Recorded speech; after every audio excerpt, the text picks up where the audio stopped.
This is the STG44, not just any STG, it is a real one. It is authentic, it is a cut-up bring back from World War II. Before we do anything else, we're gonna shoot it. So come on.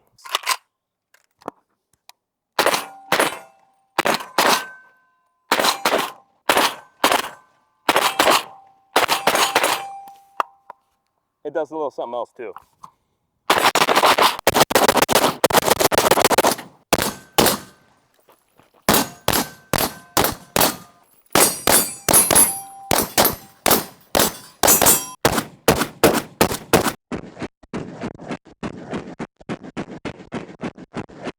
This is the STG44.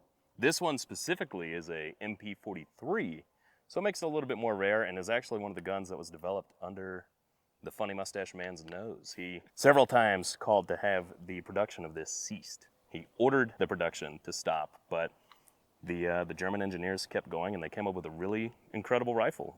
Long stroke, piston operated, unlike myself, little short stroke. This gun definitely lasts longer than I do, but 8 KURZ, which is a short 8mm Mauser. It's 7.92 by 33. This is an authentic gun from the war. It was made in '44. It was a cut-up bring-back. So the beautiful patina, everything on it, including some of the stamping, which we'll get some close-ups on, maybe insert some B-roll.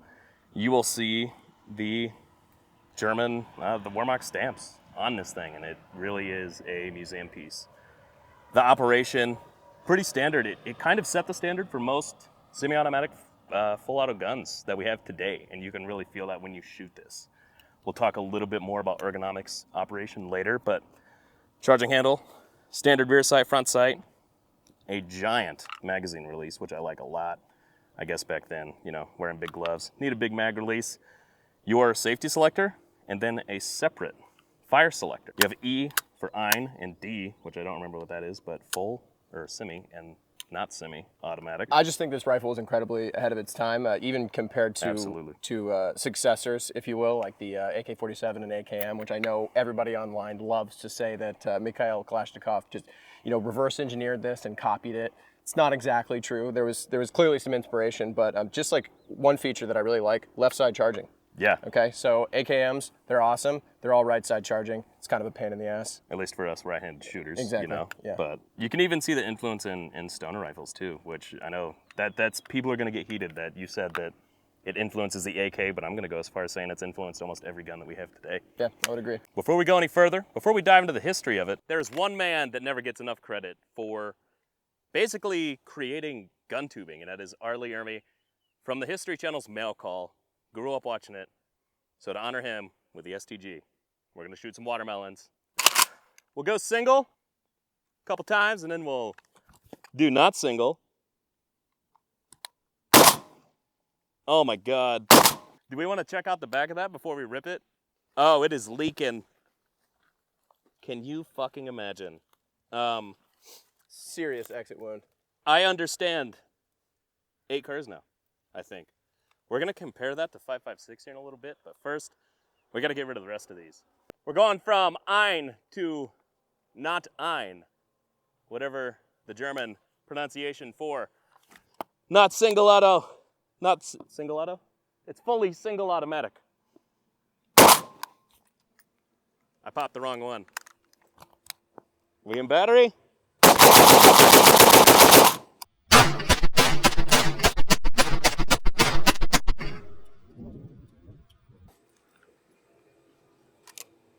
We still got a few more.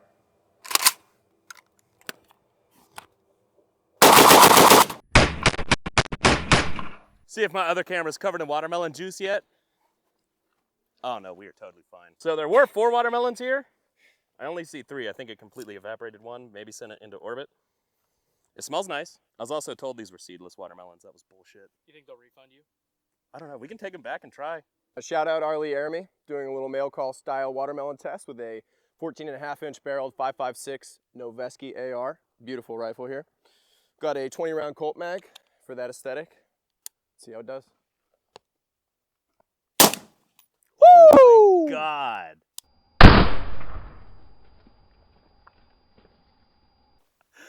Dude.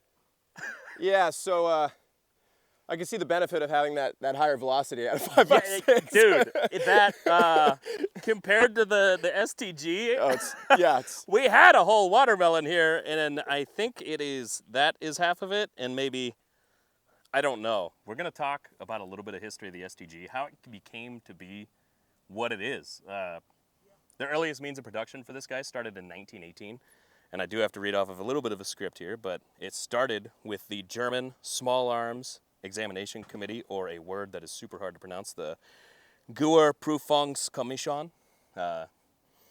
They wanted to introduce a intermediate cartridge and rifle, citing that most of their engagements that they were seeing were well within 800 yards. So something that could increase firepower, give them a slightly smaller cartridge so they could carry more rounds into battle, and just really start to master that intermediate range, even some close quarters kind of combat. About 20 years later, in its earliest iteration of the MKB, the machining carabiner? Yeah, that's correct, in 1942. So the Germans had started experimenting with intermediate cartridges as early as 1935. They had a couple of different calibers that they had tried out, but the first time they used the 7.92 by 33 KURZ was with the MKB-42. Those guns actually look quite a bit different than these. Similar in mechanics and operating system, but a totally different rifle. The MKBs are longer. We can probably find an image to throw up, but like the ass end of it seemed like it was like so much longer. It looked really goofy. Yeah, handguard's different. Yeah.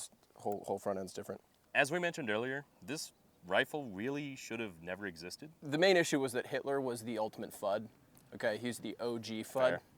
And he was obsessed with the idea of full power rifle cartridges and scopes. Okay, he's a World War I veteran.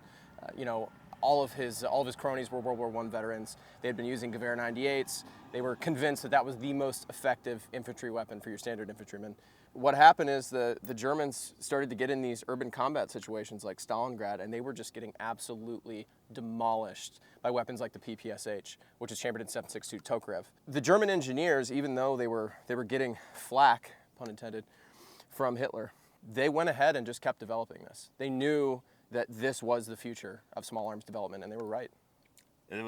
He had ordered the production of this to be stopped 2 or 3 times. He didn't want to support a new round. They didn't want to bring an 8 KURZ to the battlefield. The Germans at the time didn't have the logistical power during the war to bring enough 8 KURZ rounds to troops in the field to effectively replace their Kar 98s.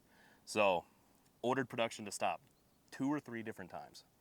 But they continued, and they continued under the guise of machine pistol, because the Germans and Hitler at the time wanted a new machine pistol to compete with stuff like the PPSH, the stuff that they were fighting the Russians with. So that's why this thing is even more rare than a stamped STG44. It is a stamped MP43, so machine and pistol 43. They kept producing them, and Hitler became aware of it again, and eventually allowed them to go into a trial, and then later mass production, after they were getting praise from German officials and guys in the field that they wanted this rifle. They were seeing the benefits of it. So later Hitler renamed it the MP44, and then saw a propaganda benefit and named it the Sturmgewehr. So that is where assault rifle comes from. This is the original assault rifle. It's an icon in every way. Yep. It's seen the effects in the development of Kalashnikovs, from stoner rifles to everything that we feel today. It is the one rifle from World War II that you pick up and go, yeah, this was ahead of its time. And it really, really was. Absolutely. And in terms of aesthetics, we can also see influence in HK's line of roller delayed blowback rifles, for sure. So the operating system is different, but yeah, look at that. The whole back end. Yeah, with the stock meets the receiver right there. It's pretty obvious. Look at any MP5 or anything that HK made, especially as far as roller delay weapons, and that is exactly where they got that from. The idea behind the assault rifle, and like I said, Hitler and his party officials were not initially in favor of this, but the reason the engineers knew this was the future is because essentially you could reduce the need for light and medium machine guns. So the MG34, MG42, I would classify them as medium machine guns, 8mm Mauser. They were used offensively, and they were considered light machine guns when they were used offensively with a bipod, right? Those are very heavy weapons, okay? They're not wieldy. If you've tried moving them around, you can imagine trying to do like house clearing with an MG34. I mean, it's a cut the house in half. Ridiculous idea. Yeah, the rate of fire is out of control, like 1,200 rounds a minute, something like that. So the idea is that you have a weapon that is filling the role of a submachine gun, a rifle, and also a light machine gun when needed. Your average infantryman becomes perfectly efficient as a defensive soldier or as an offensive guy doing an assault. With these, you're seeing a rate of fire of somewhere around like 540 and an effective range somewhere around 400 or 500 yards. The next thing that we're going to do is we're going to see if we can suppress this thing. It does have barrel threads on the end. The Germans intended on using the barrel mounted grenade launchers, which is fucking awesome. You saw a good bit of that in World War II. But it does have threads, so I think we can put a can on it. I think I know what the thread pitch is, but first, this segment and really this video wouldn't have been possible without our friends at Capital Armory. They provided the gun, the ammo, the silencer. They are America's silencer dealer, and they're shipping silencers to your door in 39 different states. Silencers are legal for you to own in 42 states.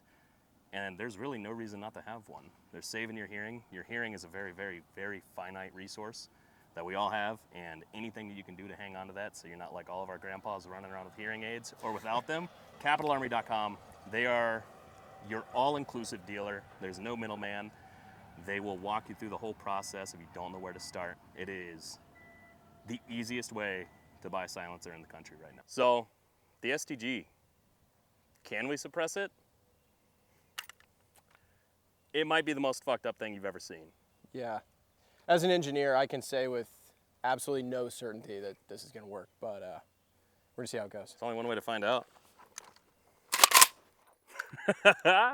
I'm going to go into the dirt before I go on steel.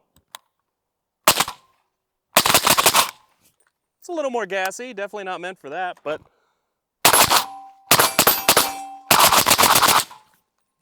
fire rate picked up a lot. yeah, that's the overgas. This thing, we didn't adjust the piston or anything, but to answer our own question, yeah, you can suppress it. It works. It's sending those casings into space. That's definitely what the Führer intended when he like made the STG, was to put a can on the end of it, I think. That's pretty damn cool. I'm coming closer to you intentionally. Oh, okay. The cameraman is signaling us. Ah, got it. He wants us to be on each other. The one thing about this that you definitely notice, let's one. You wanna hold that? Yeah. Have a little piece of history. You got history at home. I mean, one, the fire rate, but that is overgassing this whole system, and it's making it hotter. This handguard does not do shit. Even shooting it without a can, pretty hot. It's a shroud more than anything. It's really just a barrel shroud. Yeah, it's to keep you from grabbing a barrel. Yeah. And still, you're just grabbing stamped metal handguard. Yeah. So Still gonna cook your hand. Well, let's talk about the pop culture, why people know it. Yeah. Jump back over to the table to do that. Moving on to some pop culture stuff. Why do we know this outside of its historical significance? Why do we know the STG, and why is it such a killer fucking rifle? It's been in almost every World War II flick, every show, every movie. We have Band of Brothers, Saving Private Ryan, Fury, God knows what else. Probably all of them it's been featured in. It is the basis for the Star Wars Empire Strikes Back Rebel Blaster.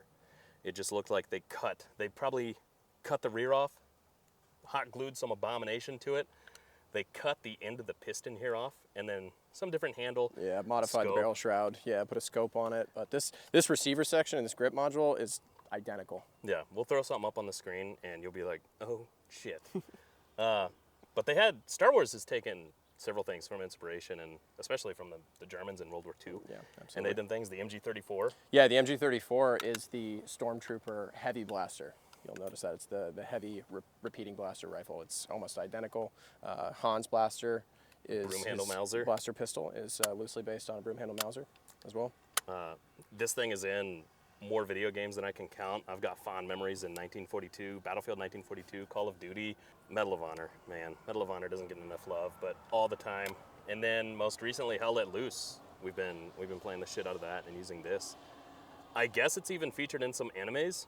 I don't want to know what the weebs are doing with STGs or why they have a fascination with German assault rifles. I would just say that this is arguably the most iconic assault rifle of all time. Aside from the assault rifle. Yeah, it's the assault rifle. But aside from the AKM, I think this is the most iconic assault rifle, and essentially the grand. One of the assault rifles of all time. It's one of the assault rifles of all time. It's the grandfather of modern small arms. Yeah. Yeah, that's the. Without a fucking doubt. That's going to conclude the video, guys. Leave a comment down below. Let us know what you'd like to see next. sacrifice a little bit of your time to type something to the algorithm gods, so maybe they'll push this and we can do this more often. Thank you guys for watching. Subscribe, give us a subscription, please. We're gonna beg you. No, we're not. If you like it, sub, or maybe you'll just catch us in your feed one day. But for our first video, I think we did a solid job. Let us know what you think. Thanks for watching. See you on the next one.